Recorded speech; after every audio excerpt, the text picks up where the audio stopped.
hindi aksidente na pakinggan mo ta at napanood. Sa mga dumanas ng bagyo ngayon, tandaan natin at isipin natin never tayo pinabayaan ng Diyos. Kaya sa kabila ng pinagdaanan nating unos sa buhay, magtiwala sa taas. Kaya ngayon magpakatatag ka. Lumaban sa hapon ng buhay. Lumalakas man ang bagyo, darating ang araw, hihilam din yan, at ang sarap sabihin salamat sa Diyos, di niya ako pinabayaan, isuko lahat sa Diyos. Anumang problema mo ngayon, ipaubaya mo na ito sa Panginoon. Basta wag mong hayaan na papangitin ka ng mga pangit na nangyayari sa buhay mo. Isuko mo sa Diyos upang mas madali itong maayos at magaan sa loob. Sa bigat ng mga dumarating na pagsubok at problema, napakadali na lang ang magpakalunod sa mga hamon ng buhay at mawalan ng pag-asa.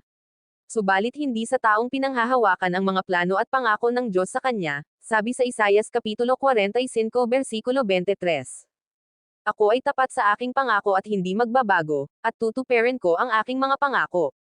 Darating yung araw na hindi ka na iiyak sa problema, iiyak ka na dahil sa tagumpay. Kahit ano pang problema ang dumating sa buhay mo, huwag mong kakalimutang dumaing sa Diyos na maawin.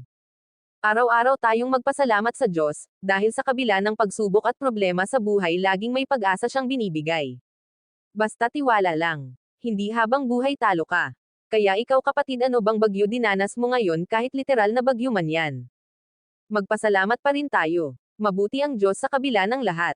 Sinusubok man tayo ng panahon, kalikasan, dahil gusto ng Diyos magtiwala tayo ng higit sa Kanya. Masarap sa pakiramdam na kapag ang isang problema ay nalampasan.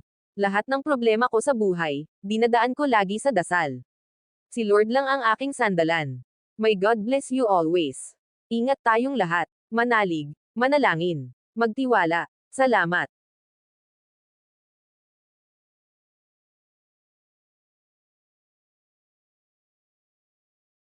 Ano man po yung problema, pagsubok na pinagdadaanan natin, ay magtiwala lang tayo sa taas, kasi si Lord lang mas nakakaalam.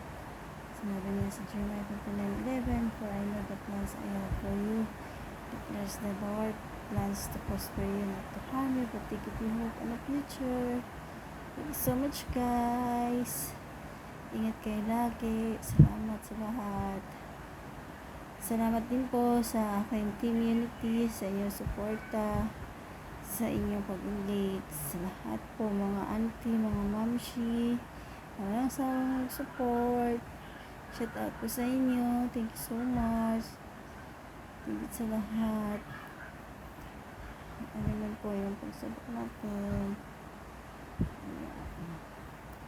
Ingat po kayo lagi. See you in my next vlog. Thank you for watching.